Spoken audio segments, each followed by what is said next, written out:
Okay, I need to get on with this one because I've had 500 questions. So I need to get started. But very quickly, Lisa_Tanea has asked, really important question for you, April. What happened to your mushrooms? I miss them. Well, Lisa, they've been here the whole time, babes. Look. Oh my God. I mean, it's good luck, right? I can't get rid of them now. And this is the last episode, so I had to keep them. But thanks for asking, Lisa. They've been here the whole time as my good luck charm. So, let's see. Is he here? He is here. Okay, let's get started. Hi everyone, it's episode 10. I'm going to get started quickly because, Mitch, so what do? You wait for me to introduce you, babes, and then I'll let you come in. I'm going to go right ahead because we've had 500 questions and I want to ask some stuff, and you're going to be part of me and Mitch reconnecting for the first time in 10 years or something like that. So here we go. In 2007, Mitch Hewer was cast as Maxi Oliver in the hit E4 series Skins. A native Bristolian, a beautiful singing voice, and a naturally gifted dancer, much like his idol, Gene Kelly, Mitch was plucked out of Performing Arts College to attend an audition for Maxi. He excelled, particularly in tap. Little tidbit, we actually shared a tap teacher called Mr. Melvin. We didn't know that at the time. So Mitch was the obvious choice for the character. Maxi was openly gay, the likes of which were still relatively rare in teen dramas at the time. The character was always positive, kind, and trusting. In my opinion, there was never any issue with his sexuality. He just was who he was. And I know now, having read some of your amazing comments and messages to me, that some of you identified with Mitch's portrayal of Maxi to the extent that he helped you figure out your own sexual orientation and allowed you to feel seen. And thank you for sharing those experiences with me. I was actually quite emotional writing this because I am very proud of Mitch. Maybe that sounds weird for me to say, but throughout this IGTV series, I have been coming to terms with my own journey since Skins, allowing myself to be proud and proud of it and proud to have been part of something wonderful instead of being embarrassed of it or annoyed by it or angry that it didn't do the same for me as it did for some of my colleagues. So when I was researching Mitch and his journey, I couldn't help but see the comparisons in my own. Anyway, immediately after Skins, Mitch went on to play Danny Miller in Britannia High for ITV, and then he moved to LA. He shot the supernatural thriller Nightlight in 2015 and then followed a period of quietness. Mitch addressed this on his Instagram last year, opening up about his OCD, anxiety and depression. He talked about the influence that this ridiculous industry had on his mental health. And there will be some questions I ask Mitch this evening that touch on these subjects, so if you find that this might be something you're triggered by, you may want to turn off. I am so happy and proud to introduce my final guest for Are You Michelle from Skins, Series 1. So everybody please welcome, while I ask him, Mitch, are you Maxi from Skins? Hello. Hello. How are you? I'm a bit close. Close? Yeah, with the camera. Do I need to switch it around? No, it just kind of does it for you. I feel like I'm kind of close too. Let's sort this out. Oh my God, this is so weird. I know.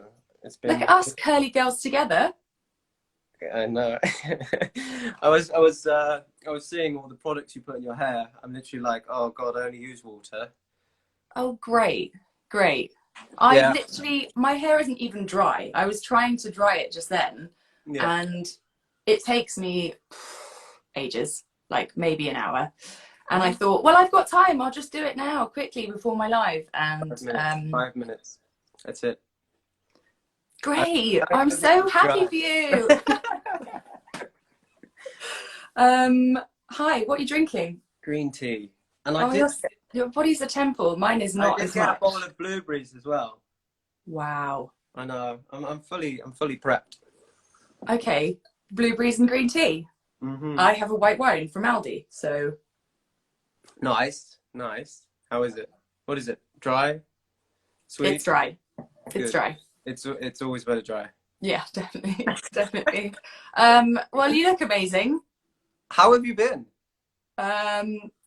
You know, like I don't know. Fine. Oh God, I'm literally so hot. Right. As much as I would love to just have a catch up, I feel like we need to just answer some questions, and also I just want to know some stuff, basically, because this is supposed to be what this show is about. I'm supposed to be interviewing you, and obviously there is a lot of interest in this particular interview. So if you don't mind, can you just take us back to when we first met? Because I can't remember a lot of it. I was saying on my first episode, I feel like so much of the memory of that like beginning bit of Skins has just disappeared. Like I can't remember loads of it. I think we met. Didn't we all meet when we were doing the chemistry read? Like, Yeah. I think that's when we all met. And it was in that weird like warehousey type broken down building in Bristol somewhere. Was it on the tobacco factory? No. Oh no, that's where we ended up filming.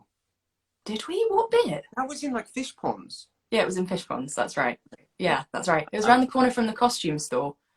What? Although that, I don't feel like that was built. That like all of that green room stuff wasn't built then. I don't think. Like no, we had a random snooker table in the middle. Yeah, that was series 2. Oh wow. Yeah, see, I don't think that was it? The Tobacco Factory was in episode 1. Thanks, Tom Ass 99. There you go. Thank you, Tom. So anyway, we met. See, that's what I mean. That's what I mean. It's not just me then. No. So at that point, you were at Filton College? Yes. Doing performing arts. So you knew really that at that point you wanted to get into this industry, right? No, not the acting industry. I never wanted to be an actor. Oh my God. I enjoyed watching films. I enjoyed watching TV series, but I never wanted to be. I loved watching Gene Kelly. I mean, I gave up all my sports when I was 11 years old and started dancing, and which wasn't cool.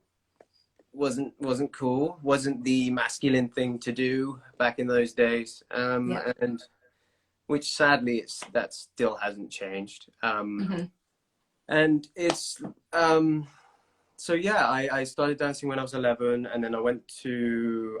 That's when I heard you say Melvin just a minute ago. I was like, oh my God, Melvin Wingfield. I love it. He was our, for those who didn't know, he was our tap teacher, although I went to a different dance school to Mitch, obviously. So we didn't know that we had the same tap teacher. And can I just say also, it sounds like I was anywhere near as good as you at tap. That is just not the case. I mean, Mitch is honestly... I'm sure you were good. I don't think so. I mean, I'm sure that everyone has seen, I think it's at the beginning of series 2, is it? Where you do a big tap number? No, I think they got me to. That's right, you did it when we reshot the first episode. Yeah, they realised that it was like 20 minutes. And you were on your flip phone. Yeah, flip phone. Oh wow! Oh wow! God. Okay. Well, the thing was, they didn't know I could dance. So Maxi was never a dancer. Yeah. So many people have asked that question. They were like, "Did you have to learn to dance to be Maxi?" And no. I mean. So what happened? I'm literally going like that in my brain right now. So they needed to shoot the extra the minutes at the beginning of the first episode, right? Yeah. And I remember, I think it was Brian that came to me and said, Mitch, you said you could dance. Like, are you any good? I'm like, I was like, yeah, I'm okay. I'm average, you know. I can do something, like, you know, some stuff. And then I just had to choreograph my own stuff for like 5 minutes, and then they were like, okay, just show us what you're gonna do. I showed them, and they're like, oh shit, didn't realize you could actually dance. Mm-hmm. I don't know what they thought I was gonna do, like some sort of belly dancing or something. I don't know. Did you just like crack out your tap shoes? And you're just there? You just have them with you? No, I brought them along with me. Oh I my don't God. just carry them in my backpack all the time. Oh, hold on, guys. I know what you need. You need Yeah. my tap shoes, which are here in my bag. I wish you'd done that for me, because he came up. Because my extra minutes was me lathering up my legs naked. So interesting. He should have said at that point, April, what's your special skill? And I would have said Spanish. Don't ask me to speak Spanish. I've just realised that's a can of worms. Lathering up your legs, that's a talent. Well, is it now? I don't know. Smash the patriarchy. There's many websites where people get paid to do that now. That's true. That's true. Although I feel like your special skill being dance was then really like heavily leaned into in series 2, obviously, because then you kind of opened the whole of series 2, and also in the promo you did that dance through the like broken house. Do you remember? Yeah. So it's interesting because that was never a part of the character before. Never a part. He was never done. The thing was, I remember auditioning for the character, and they didn't even they had this concept of Maxi. They knew that he was going to be in the series, but they hadn't had his whole structure arc like worked out at all. Yeah. So I was in auditions reading for Chris. Ah. But you're not going up for Chris, you're going up for Maxi. And I remember one of the scenes, I was reading it, and I can't remember what scene it was, but it said in the back, like on the script, Maxi's eating some guy's face off in the background. And so I was like, okay, cool, Maxi's gay. And right. yeah, I remember after I think it was one of the first auditions I had, because I didn't even want to audition for this. You know that, right? No. Yeah. I feel like I do know that. I think I did know that. But didn't they, like, you kind of walked in and they were like, oh, there he is. That's him. Right? Well, no. The casting, Jane Ripley was a casting director, right? She came into my college, and she's like, oh, hey, what's your name? And I was like some cocky kid. I was like, hey, what's your number? And oh my God, you definitely did say that as well. I feel like she's died out on that. I definitely said that, and that was it. What a lucky lady. That's 16-year-old kid. Well, I didn't get her number. She got my number, and then ended up texting me saying, can you come to an audition? And I was like, no, because I just didn't want to do it. That's crazy. I just wanted to dance my whole life. I didn't want to do anything else. I didn't want to be a front guy. I didn't want to be the person that like people came up to. I just wanted to be the person in the back, just dancing, having fun, and that was it. That's all I wanted to do. So yeah, she convinced me to go. Yeah. So thanks. And the rest is history.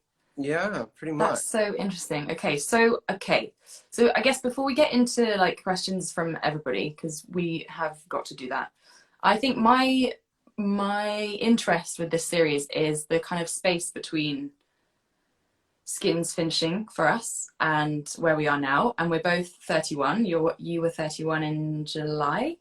Yeah, I'm an old man now. Shut up! I'm 31 too. I try not to smile, you know, because of the wrinkles. Well, yeah, that's true. People actually do say that that's what does it. Although so many people have said that you look exactly the same. Yes, so, yes. You do. You do. You don't. I feel like you haven't aged a day. I definitely have aged. Well, it doesn't look like it. I'm not saying this to get a compliment back, but it would be nice for you to say that I look the same too. Hang on, I'm just digesting this one. Okay, fine. By the way, you look 20. Oh, what a surprise! That's such a surprise comment. So yeah, I think like obviously I've talked a bit about what it was like for me, and I feel like for both of us, we haven't had that like meteoric Dev Patel filming Slumdog Millionaire whilst filming series 2 of Skins. But you definitely had a very different experience than I did because you went to America.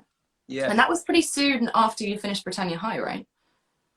Yeah, I finished Britannia High, and then my agents were over here saying, "There's loads of people that want to meet you in LA. We think that you should go over there. It's a good time. Skins has aired in America. They love it over there, and they want to meet you." So yeah, I went to 19 years old, and I got my money, and I had like a handful of $100 bills. Buses don't take $100 bills, and my dad, being my dad, was like, "Hey, don't spend your money on a cab." And I was like, "Well, maybe I should. I don't know where I am." He was like, "No, just get on the bus. It's fine. Straight bus to Hollywood." So that's what I got. I got on the bus with a load of $100 bills in my hand, not even realizing at 19 years old, with my suitcase, and just said, "Take me to Hollywood." Oh my God, that sounds And like hell. the guy just looked at me and was like, and he just said, "Are you serious?" I was like, "Yeah, take me." He's like, "No, but the money." He's like, "We don't take $100 bills." I was like, "Oh, do you have change?" Oh God. And he let me on the bus, but I got on the wrong bus. And then I ended up some random place behind some, I don't know, it was weird. And then this car was following me, and he was like, "Hey, dude, do you want to ride?" I was like, "No, I'm okay. I'm okay." And so yeah, I nearly got kidnapped. Well, not really, but Oh my God. And that was your first experience of being there? yeah. And then I met some random people on the bus, and they helped me get to Hollywood. And like, I ended up jumping off of one bus and running on another. And the driver was like, "Hey, dude, you didn't pay." And I was like, "Oh, I've got to get on the bus." And yeah. And so hold on. So had you sorted out accommodation and stuff at this point, or were you Yeah, I literally knew where I just was there with a bag? going. I knew where I was going. As soon as I got to the place, I was like right behind the Kodak Theatre I was staying, and Okay. like which is on Hollywood Boulevard. And I rang my parents. I was like, "That was the most stupid idea ever. Like, I should have just got a cab." Yeah. And they were like, Especially now, "Oh, can you're you fine. You imagine? got there." I Oh was like, my "Yeah, God. 2-3 hours." That's a lot. I mean, bless you. That's so naive and cute. But the thing was, I felt safe. And if I did Okay. that now, I would not, which is Okay. crazy, right? Yeah, but then when you're younger, you just don't think about stuff like that, do you? You just think, I'm going to America and I'm in Hollywood and I'm here now. So that's it. That's definitely what I thought. Yeah. And so had your agent set you up meetings at this point? Like, Yeah, I had really good meetings. My agent came over later on in the week and met up with me, and we went to a load of meetings, and ended up signing with a management out there. And then that was it. I stayed. you live there. Yeah, I lived there on and off for about 6 years. Okay, and so what was it like? Ooh. Hit and miss. It was really hit and miss. Like the first 3 years, I was grinding away, just trying to get, because I didn't even realize I needed a visa. This is how stupid I was. Right. Like, my American accent sucked, and yeah, I realized that I needed voice coaching. I realized that I needed a job to get a visa, but I needed a visa to get a job. Okay. So I ended up just staying there like on and off, back and forth, because I had to come home. You're only allowed to stay there. Oh, sure, yeah. Mm-hmm. And just working on that stuff. And then eventually I got my agent. Eventually I got a job. Then I got my work visa, but then that job fell through, so they never filmed that movie. And then it was kind of just like back and forth with auditions. And then 1 year was like my year, where I had 6 months, and it was the most amazing thing ever.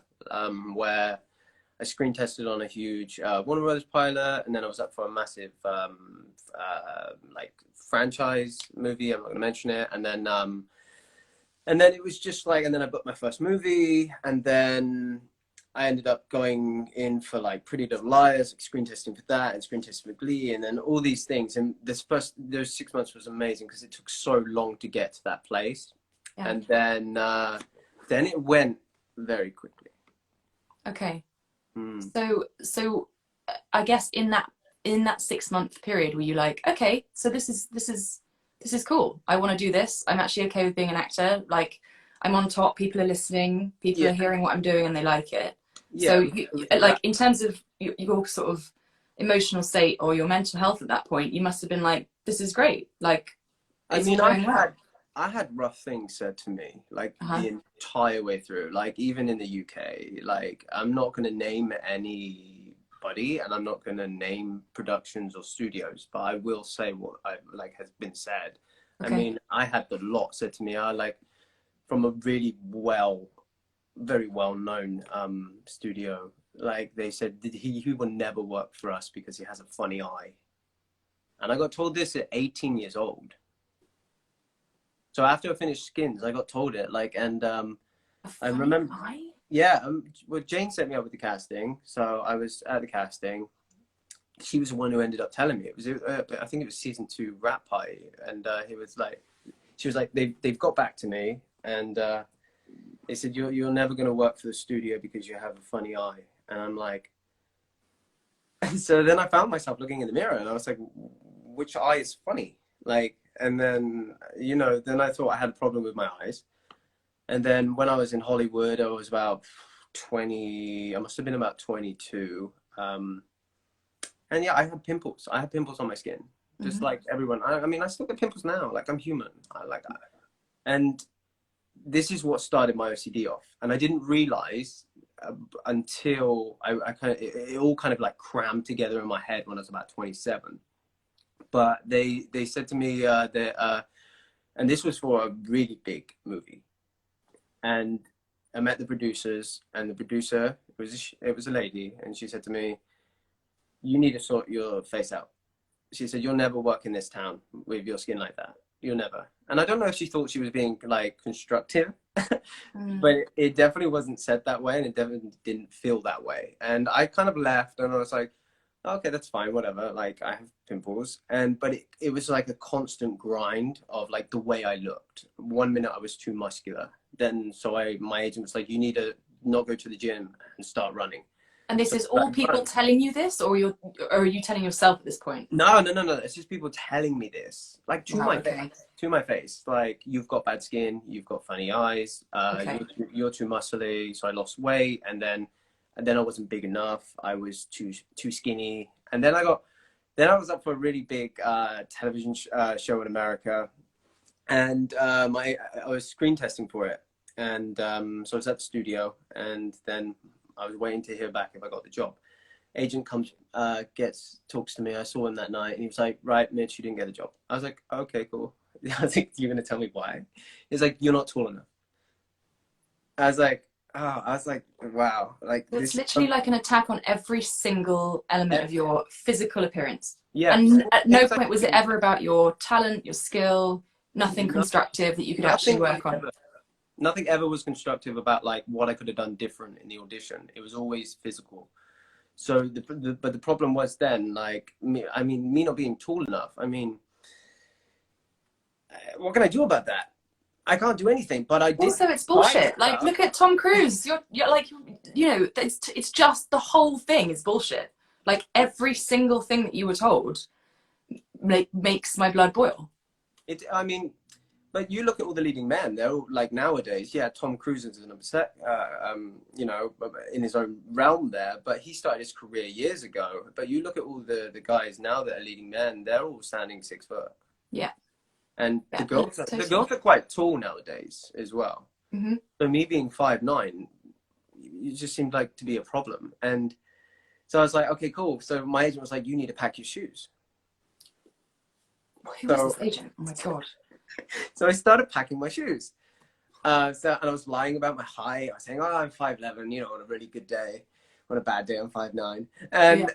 And so yeah, but they Oh could my see how god. tall I was. I was in front of them. But so yeah, I was too muscular, I was too skinny, I had funny eyes, I had bad skin, I wasn't tall enough. I mean, everything was wrong. And then when I went to Los Angeles last year, I got told I was too old. I had my manager rang me and he was like, I just had a casting on the phone. She was going absolutely mental. The fact that you're 29. I was 29. And I was up for a 21-year-old. And I was like, oh, okay. I was like, the problem is I don't feel like I look like I could have a child right now. Yeah. But I can't even play 21. So what can I play? Yeah. And, but going back, like all of that, I didn't realize how much it had an effect on me. Right. And so you, like, every time a comment like that would come, you would take it on board as if it was something that you could fix, or like, you know, working on your body, you were like, cool, I'll lose weight, I'll put on weight, I'll get a skincare regime, I'll sort my eye out. Like, what? I mean, Well, and the so problem also, was, like, I feel like just speak to it a little bit about, this is something that I feel like a lot of women are experiencing, but actually as a young man, I certainly, obviously I'm a woman, so I experience my own stuff, but I yeah. do feel like it's not talked about. I don't think many young men have spoken about how they No, are no, and that's physically, it's a you big know. problem right now. It's a big problem, you know, because 85% of suicides are men, Hmm. and that just shows there's a massive thing that's not right. Uh-huh. Um, yeah, I mean, I'm getting back to what you said before, and I'll carry on to what we're talking about now. After all that happened, I was up for another movie, and I I thought I booked the job. My agent rang me. He was like, "You haven't got the job." I was like, "Okay, cool. Do you know who got it over me?" Didn't want to tell me. So I was like, "Okay, like cool." My girlfriend at the time was in the car. She was like, "Oh, I'll find out," because Hollywood's quite small. Do you know Yeah. what I mean? Tiny. And we found out it was one of her friends. The guy was one of my agent's clients, also my manager's client. So I was like, why didn't you guys just tell me? You know, that's the only thing I have to go off of. Like, who got the role over me? What did he do different than me? Yeah, Like, yeah. are there any like physical attributes that like he has that I don't have? Like, do I need to change something with my acting? Like, that's the only thing I have. But they didn't like me questioning them. So literally 10 minutes later, they were on the phone to me. They both dropped me. And this was the year that I was having such a good year. They literally just dropped me. No explanation, no nothing. And I was like, holy shit. Like, I've just spent like 3.5 years getting to this point where I am. So I was thinking, okay, cool. Like my girlfriend at the time was like, don't worry about it. We'll get you, we'll get emailing, get your new agent and manager. I didn't realize that it was going to be harder than it sounds, because my agent, who was at I was an extremely big agency, by the way. Hmm. Like, it was one of the top 4 agencies in Los Angeles. So, you can guess who I was with. And they literally ruined my career in Los Angeles. I couldn't get re-signed. Every time I went to go meet a new agent, they start questioning me. And like, apparently I was a dick. I didn't even understand it. And the problem was, you're so like, I want to be a part of this industry so much, you don't even question it. You just kind Yeah, of yeah. like nod and go along with it, and you just agree. You don't even have your own side of the argument, point of view, or anything. Hmm. And I just kind of went along with it. And this guy is talking trash about me everywhere in town, and I couldn't even get resigned. I just couldn't get resigned. And it What, was, because you were well, difficult, two you. weeks later, 2 weeks later, I got a phone call from the production of the movie that I was up for. And they were like, "Hey, Mitch, like, we're not sure what agency you're with now, but you've booked the movie." I was like, "Okay." I was like, "Cool." So then I went and filmed the movie, became really good friends with the director. Director sat me down one night. We went out for drinks. He was like, "Mate, I need to tell you something. Your agent, your old agent, is trying to get you fired from the job." Why? I don't know. And Crazy. This is absolutely crazy. yeah, so I went through, like, trying so hard in Los Angeles, getting to somewhere in Hollywood, and all of a sudden just absolutely stripped away from me completely. And so it really hits like a low point when, like, right in my gut, when people say to me, "Hey dude, like, what are you doing? Like, how come you're not been in anything? Like, what's going on?" And I'm like, "Oh God, like, nobody knows." Like, and when Yeah. it's the right time to talk about it. And like, I didn't want to be one of those people that was just kind of just coming out to have a story. Do you know what I mean? And, Totally. and I literally got treated like shit over there, like complete shit. and it hurt, man. And I didn't realize how much it hurt until I had to come back home. And I can remember like saying bye to my friends. It sucked because my visa ran out. I eventually got a manager who I'm still with over there, but like it just ruined everything from like having got to a place where I thought, you know, things were going to happen, and it just gone. And then when was it? Like, it was about 2 years ago now. Well, my OCD started from all of the stuff from that lady saying to me I had bad skin. So I connected then. I was like, she said I was never going to work, and that's why I'm not working, because I have pimples on my face. So I connected having a pimple on my face to not working, and not working to not being happy. And then literally within a split second, my mind was just, it was gone. Like, I was full blown OCD. I was scrubbing my face. I was counting. I couldn't do things without particular orders. Like, I still have it. It's really sucky. Like, before even going on here, I was having pure anxiety for no reason. Mm-hmm. And like, how does it manifest? So like now we're talking maybe 2 years later, did you say? No, this started about 5 years ago. I remember when I was with a different girl. Sounds bad. And I was with her for 1.5 years, and we were, you know, very, very, you know, comfortable with each other and stuff. And then all of a sudden this thing went off in my head, and I couldn't stop it. And I couldn't even hug my girlfriend. I couldn't be physical with her anymore. I couldn't even hug my mum. It was really bad. And she obviously took it like, this is about me. Like, he doesn't want me. And I don't know even if she realized, like, I only realized how bad it was when I didn't have a clean pillowcase, and I just broke down, completely broke down. I was like, there's something wrong. Like, I'm crying about a pillowcase. And the worst part is, you know, it's irrational, but you're trying to rationalize it. Mm-hmm. And then that makes it worse, because you're like, well, if I know this is irrational, why can't it be rational? Do you know what I mean? Yeah, totally. And yeah, so then I went to the doctors, and yeah, I got diagnosed with OCD. I had cognitive therapy, which did not work. Okay. But then and then move forward, which is 2 years ago now, I just had a mental breakdown. Like, because everything then that hit me from Los Angeles and what happened, and I booked Casualty before this, and I did Casualty, and I was like, oh my God, thank God, like my career is going to start again. Like, I was thanking the heavens. I was like emotional. I was in tears. And because it broke me, what had happened in LA completely broke me. And I did Casualty, and then nothing happened. I didn't even get an audition off the back of it. And I was just like, what have I done? Like, I don't understand. Like, am I a bad person? Am I hot? I still to this day don't understand it. Mm-hmm. Like, and it's quite upsetting talking about it. Like, of course. You know, yeah, like I still don't understand it.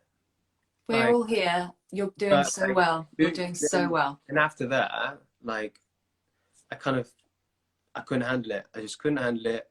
I broke down, and that was it. I wanted to kill myself. I was done. Okay. Yeah, and I remember my mum saying to me when I was in like the middle of it all, she was like, I wish you weren't an actor. She was like, I wish it never happened to you. So it's hard. And did you feel like that? It's my dog. He's growling. It's okay, mate. It's okay. Yeah. What'd you say? I said, how did you feel? How did you feel about being an actor? That's the thing. Like, people say to me, like, just stop. Mm. And there's so many times where I've just been, you know, hands up, like, I give up. I just give up. This is like mentally destroying me. Mm-hmm. But like, I can't. But I think it's also, it's I mean, I can't speak for you, but I do think that when you are a performer of any kind, it is just who you are. So there's no giving it up. It's just who you are. And that's the problem, like right now, like, and that was one of the biggest things where like 2 years ago when I just wanted to kill myself. I was done. I felt like a failure. like I'd been like, I've gone to Hollywood, but I'm a failure. Like, why am I not working? Like, like, and you question everything about you. And because everything was always about the physical side of what I looked like, everything became about that. It was like I almost lost my personality. I lost my sense of humor. I lost my social interaction with friends, and everything was about like, no, I don't look okay, I can't take, like right now, like on Instagram, people are like, oh dude, I want to see you more. And I have this fear of taking a picture because it might not be okay. Yeah. It's horrible. Like, and I try, like, I'm better. I am better. Okay. But Good. I mean, I don't know if you're seeing the love and support from everybody who's watching. I think it might be just useful for you to like take a minute, because that was a lot that you've just shared, and I think you know, we're all with you and supporting you and love you. And I think what you've done is actually something really important. You have been open and honest and about a topic that it is so rare to see anyone talking about, let alone a man. And yeah, I just think, you know, the more you talk about it and the more you let it be part of your story and your journey, I think the less taboo it will be, not just for you but for everybody. well, And that's why I posted something last year on. yeah, And I thought, you know, if I could help one person, you know, it was worth going through all that pain. Do you know what I yeah, mean? absolutely. As insane as that sounds, but because I basically, the agent that did this, my friends text me, and with the whole Me Too movement when it was happening and people got found out and stuff, he'd done it to other actors. He'd been saying to them that you need to, you know, you can come round, give me a massage, I'll get you an audition. You know, they found these messages. And Yeah. yeah, it's that he lost his job at the agency, and then other agents lost their jobs and stuff like that. But by then it's too late. He's already ruined your life. Yeah. But also, like, I know that he has a new agency right now. Okay. So nothing ever gets sorted out. Yeah. Nothing does. It's all kind of like just brushed under the carpet, bad media for a little bit, but like they just And so, just out of interest, why do you feel like you need to protect them by not naming who they are? Because I don't want to be associated with like that, because I feel like it took over my life for so long. Yeah, that's a really good explanation. And I don't want to be that person that's tied to another name. Yeah, absolutely. And you wouldn't ever be able to move on if you did do that. No, And I think that's the thing. That's not why I'm talking about it. I'm not talking about it to make that person's life bad. I'm talking about it because, one, it's good for my mental health, and two, it could be good for other people's mental health. And that's the only reason I'm talking about it. Yeah. And I think also, you know, yes, that is, you're completely right. And what you've done is incredible. And I do hope it's been cathartic for you. And I do hope it resonates with other people. I would say, you know, a lot of people will be wondering, and so am I, how you turned it around. Obviously, the positive thing is you're still here. So you're clearly you're a strong person. You're still here. I'm so thankful that you are. And, you know, you managed to find the strength, be it in yourself or through others. I don't know. Can you talk a little bit about, you know, how you are in the process of recovery? Yeah, like I think I just tried to. I had a lot of therapy. I had hypnotherapy. I had psychotherapy. For me, none of it worked. I mean, the only thing that worked for me was the fact that I had a structure, that I knew I was going to a certain place at a certain time, which I guess helps. Yeah.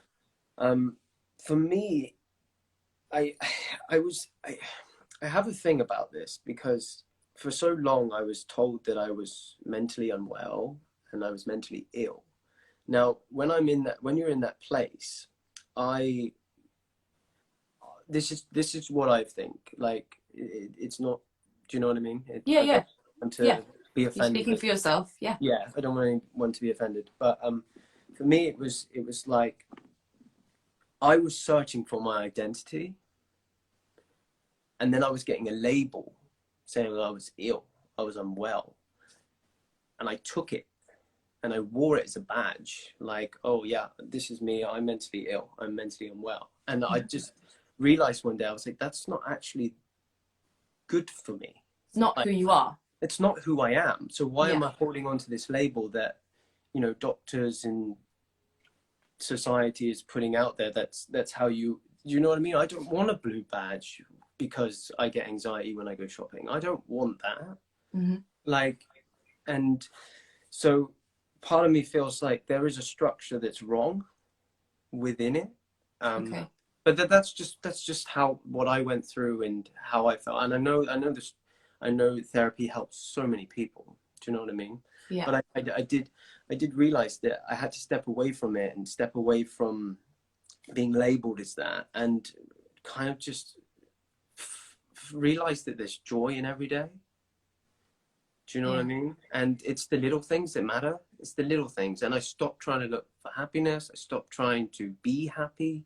Yeah. Because you can't be happy every day because it doesn't make sense. It's if you were happy 24/7, like, it would be quite scary. Like, and also, I think this industry makes you hope. It forces you to wait. It forces you to wait for the next thing, to think the next thing's going to be the one. And you just are constantly living in a kind of, well, you're not living in the moment at all. Because you're not enjoying what you're doing right now because the next thing needs to be the best, or you need to work out more for that job, or you know, it keeps you in this kind of purgatory of not being able to fully enjoy your life. And I think to be able to find the joy in the small things, the little things, like, that is life. Life's happening now.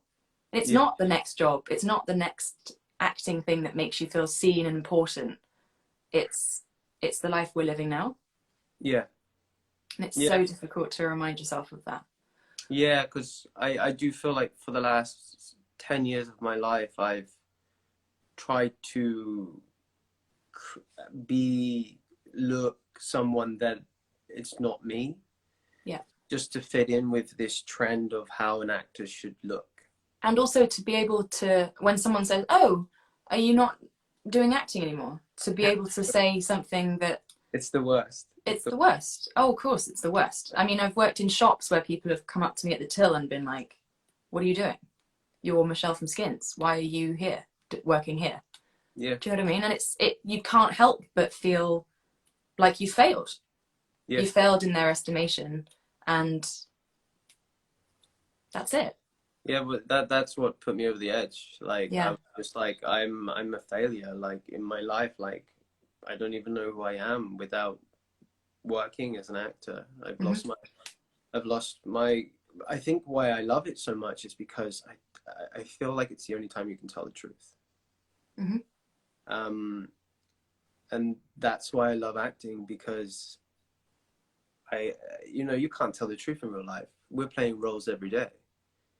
No matter where we are, if we're playing a different role to our parents than we do to our friends, to the people we work with in a shop, and our bosses, like, we're different people constantly. We're constantly shaping ourselves throughout society every single day. We're playing roles. And so when I'm on set, it's like freedom.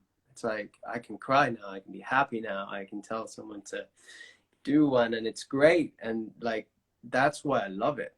And that's why I can't stop. Yeah. Because anyone probably listening to me now is probably thinking, dude, like, you need to get another profession. Like, literally no one has said that. Nobody has said that. This is the most amazing space. That I love all of you for what you're saying, because it's like, no one has said you need to give up. Everyone has said that you haven't failed, that they think you're strong, that they think that you have prevailed. Like, it's amazing. It's amazing. And I want you to hear it, because I do think, hiding or probably the wrong word, but not embracing the kind of love that there is out there for the voice that you have and what you can give, I think is is probably not helping you. So I'm really Well, glad that you've managed. I think why I stopped even using Instagram and just went cold turkey on a lot of stuff was because I started getting it on Instagram as well. Like, Okay. I had a beard, and people were like, "Why do you have a beard? Like, shave it off. It doesn't suit you." And I'm thinking, I've got a beard because I want a beard. Yeah. Like, and then my hair was brown. People were like, "Why is this guy's hair brown?" I mean, the industry even had a problem that my hair was curly. I remember Yeah. doing Britannia High. All of a sudden, nobody wanted to take pictures of me because I never had straight hair. It's like, I don't have straight hair.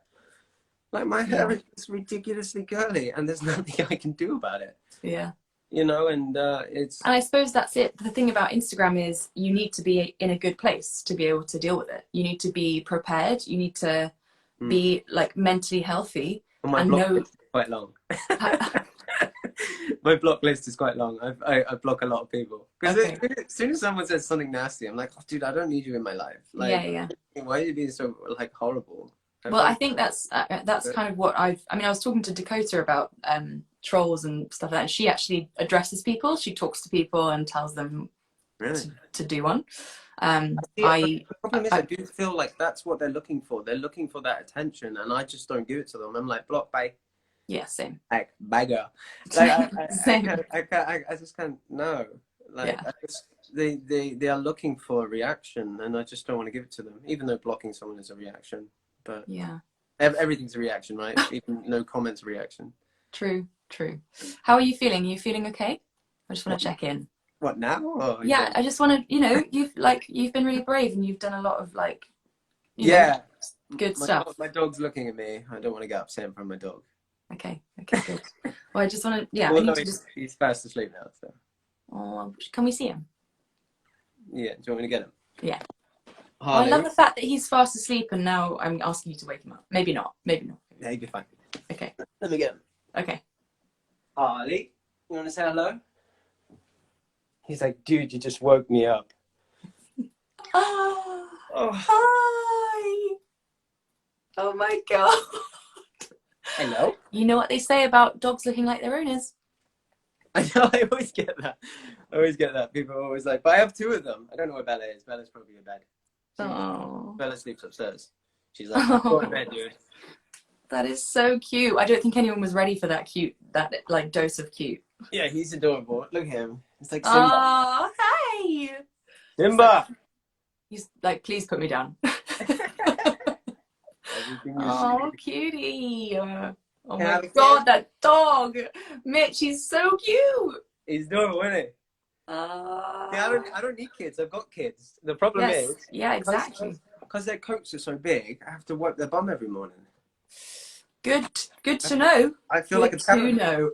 Yeah, this is like people with kids, they only do it for what, a couple of years. I have to do it for 15 years. He's shouting at you for embarrassing him live on Instagram. I don't know who he's barking. Who are you barking at? I think it's you. Maybe, I don't know. But yeah, I'm okay. I'm okay. I was getting there, but yeah, I just wanted to. I hope I've helped even one person. Just talking about it. Harley, no, so. Yeah, absolutely, and I'm proud of you. Proud to know you. Don't be silly. Well, I am. It's like this whole show has been like so weirdly cathartic for me. How has it been for you? It's been like, I think a bit like you, I found it really difficult. I have found it really difficult and I continue to do so. And I think actually speaking to so many other like actors and a variety of actors who have had the same experience has been exactly what you're saying, like you saying that has helped one person. Well, my interview with Louisa Lytton, where she said, no job will ever compare to your first job. You can only have the first once. Yeah. It like unlocked something for me, and it made like each kind of interview I've done has made something a little bit easier for me. So I think, I certainly hope that that's something that you can take away from this. And, yeah, I just can't believe that that's happened for you, and I'm so sorry that that's happened for you, and it's outrageous. But I I, hope that now, you are making steps to be more healthy. You are making steps to be stronger and to do what you want to do with this industry, because it's there for you to take. I don't know. It is. However, what if you've got something to say, I people are there honestly, ready to I, listen. All I've, of these I've tried, people. I tried for so long to get signed by a big agency or another agency. I mean, I have one now, but no one would sign me. Hmm. Like Same. it doesn't matter like what I did, like what my CV looks like. No one will sign me, and it's just one of those things where it's just like I don't know what I need to do, because it's not like the problem is it's like if you want to be a footballer, you go and practice being a footballer. Hmm. I can't do anything. I can go to as many acting classes as I want. It doesn't mean I'm going to get a job. Yeah. It, You just it, do what I did and start making things for yourself. Marry a director and make him put you in all his films. yeah, well, I don't know any directors. And there's not But enough that's it. female Like, directors to marry, is there? yeah, So but that's what I mean. I think, like, short of standing on the street and doing a monologue, you're right. What can you do? But it's like, I remember someone at the beginning of this series being like, imagine having to call on loads of other actors to make yourself more relevant about me. And I was like, that's not, again, that could have been one of those comments that really got to me and who, really kind of affected me. who But said that? just some random person on the screen. But actually, What did they it's get something out? that I'm. What did people get out of saying stuff like that? I don't understand. It's so hard to be mean. I don't Mm, get it. Like mm, it takes so much energy to be mean to someone. I don't understand it. yeah. Well, I mean, the great thing is that I know, because I'm me and I live in my own brain, that I've had so much joy out of doing this whole thing. And I can't believe I've been doing it for 10 weeks. And, the people that have shared what they've been through in their journey have been so kind of candid, much like yourself, been really raw and open. And and it's been great. And it's meant that I have felt less, I guess, ashamed or embarrassed about my association with that show. And Why would you feel that way about the show though? who's doing this interview? Me or you? Yeah, well, Um, it was more that, like, a bit like you, when people come up to me and say, "Are you Michelle from Skins?" Hmm. and then I have to say yes, and obviously then I'm like, And then then the question is, well, what are you doing now?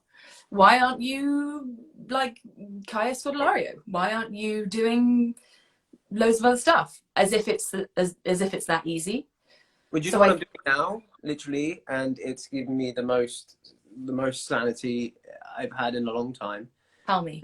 This whole lockdown happened, and I was thinking, yeah, do you know what would be a good idea if I go work in a supermarket and help on like click and collect and get food to people and stuff like that. So yeah, Yeah. I've been there for like the last 6 months Oh working my in god, working that's in so crazy, because that's what I'm doing. I'm volunteering. Actually, I'm not getting paid, but I'm but helping with my the. head has never felt better. Yeah, How crazy is that? yeah. Well, you're important again. They say though the people with the least amount of stuff are the happiest. Yeah, yeah, true. You know? Mitch, I feel like do you mind doing like a part two? Sure. Yeah, because we didn't talk about skins and I feel really bad. I know. So shall we? Let's just end this now, and then I'll pick it up again so that we can do uh two like two parts, one about you and one a bit about answering some of the questions about skins. Is that okay? Yeah, that's fine. So I'll And go. I'll give it like maybe 5 minutes. You can have a little breather, and then we'll come back oh, in. now. Is that okay? Yeah. I was thinking Okay. about the other day. Yeah, you're about to you're about to get into your pajamas and snuggle up into bed. No, Yeah, it will be shorter. It will just be some questions that we can answer together about skins. Yeah. I do that now. Okay. I'm Cool. such a PJ boy. It's terrible. I'm like an old man. I'm a Oh granddad. god. I feel like I need to go out more. I don't think anyone needs to go out more. Sorry, I'm just trying to work out how to do this. Okay. So, can you exit yourself? I don't know how to do it. I'm surprised that I got on here. Oh, is it the X in the corner? Yes, do that. Brilliant. Okay. I'll invite you back in a minute. Bye. Bye. Okay. So I just wanted, while I've got a little bit more time, I just wanted to talk quickly about whether you've about what we talked about. So if you have been affected by anything that we covered today, there are some amazing places you can go to find help and support. The Samaritans phone lines are available 24/7, 365 days a year. And you can find out more at www.samaritans.org. And the mental health charity Mind also has a brilliant website full of helpful resources, and that is www.mind.org.uk. And I'm just so proud of Mitch for talking about what he talked about. I think he is so brave, and I'm glad that he's had the opportunity and the space to be able to do that. It was really important for me to be able to give him that. And in the next live that we're going to do in about 5 minutes, we are going to answer your questions about skins, so that is a little bit of separation between who we are now and a little bit of reminiscing about what we were like then. So check back in about 3 to 4 minutes, and we'll go live again. Thanks, everybody.